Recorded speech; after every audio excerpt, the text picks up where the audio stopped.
इस वीडियो में हम बात करने वाले हैं मीडियन नर्व की। बहुत सिंपल है, ज़्यादा कुछ है नहीं है। ये डायग्राम देखना है और डायग्राम से अंडरस्टैंडिंग करके जो है इसके कोर्स के बारे में लिखना है, बस काम खत्म।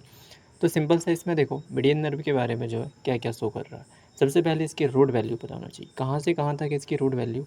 जैसे कि यहाँ पर देख रहे होगे इसकी रूट वैल्यू है C5 C6 C7 C8 और T1 तक है। ठीक है, अब इसको जो है इसके कोर्स या रिलेशन में हमको ये दिखाना है कि एक्जिला, आर्म, फोर आर्म और अगर हैंड पे जा रही है तो सेंसरी है या फिर मस्कुलर है, वो पूरा बताना पड़ेगा।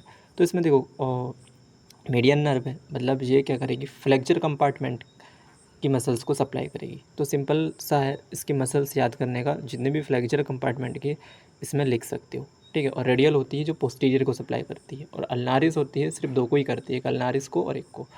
ठीक है, तो नॉर्मल है, मसल्स तो जो भी याद रहेंगी फ्लेक्चर की वो लिख सकते हो। सिंपल सा इसमें क्यूटेनियस ब्रांच कौन सी होती है, हैंड पे कौन सी जाती है, ये भी आप लिख सकते हो। अब इसमें देखते हैं हम इसके रिलेशन या कोर्स के बारे में। सबसे पहले आर्म से देखते हैं, क्योंकि इसमें एक्जिला में तो कोई कोर्स है नहीं, तो सबसे पहले आर्म से लिखना पड़ेगा एग्जाम में कि इसमें क्या आर्म में क्या करती है ये, हमको देना पड़ेगा रिलेशन। रिलेशन क्या है, आर्टरी का देना पड़ेगा। ठीक है, तो सबसे पहले इसमें ब्रेकियल आर्टरी, तो ब्रेकियल आर्टरी जो है लेटरल साइड मतलब ब्रेकियल आर्टरी के लेटरल पे होती है। तो देखो यहाँ तक तो वो आई हुई थी इसके कहाँ पर, लेकिन यहाँ से वो क्रॉस हो गई।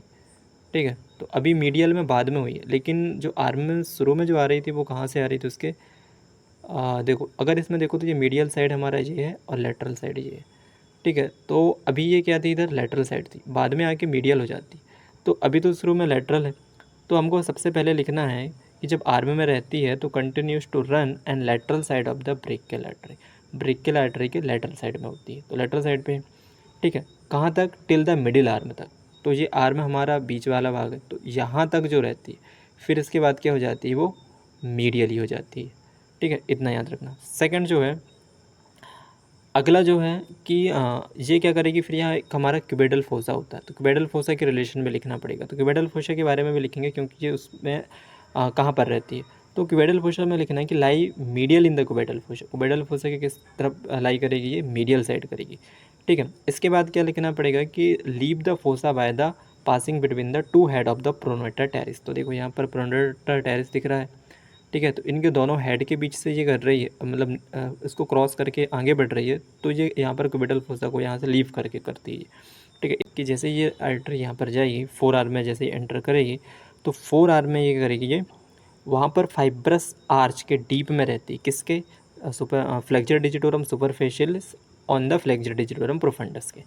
ठीक है, इसके बाद वो फ्लेक्चर डिजिटोरम सुपरफिशियल को भी लीव कर देती है और पाल्मरिस लॉन्गस के लेटरल में चली जाती है। उसके लास्ट में, अंतिम में हमको ये लिखना है कि वो फ्लेक्चर रेटिनाकुलम पे एंटर कर जाती है। ठीक है, फ्लेक्चर रेटिनाकुलम को यहाँ से जो है एंटर कर जाती है। ये देखो ये दिख रहा है हमारा फ्लेक्चर रेटिनाकुलम, इसके जो है नीचे से जल जाती है, डीप से, इसके सुपरफिशियल से नहीं जाती, नीचे से जाती है। तब उसको देखेंगे तब इसको समझ में आएगा।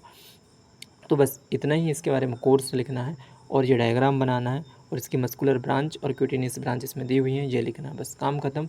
इतने कम टाइम में इतने अच्छे से आपको क्लियर हुआ होगा। तो अगर वीडियो अच्छा लगा हो तो लाइक करें, और अगली जो सारी नर्व हैं सारी लेके आएंगे। मीडियन नर्व बहुत इंपॉर्टेंट है, एक हमारे रेडियल नर्व है वो भी बहुत ज़्यादा इंपॉर्टेंट है, अल्नार उससे कम इंपॉर्टेंट है, इसके बाद मस्कुलोटेनियस नर्व और एक्सिलरी नर्व, तो वो भी थोड़ी थोड़ी कम इंपॉर्टेंट है, लेकिन ये मोस्ट इंपॉर्टेंट है।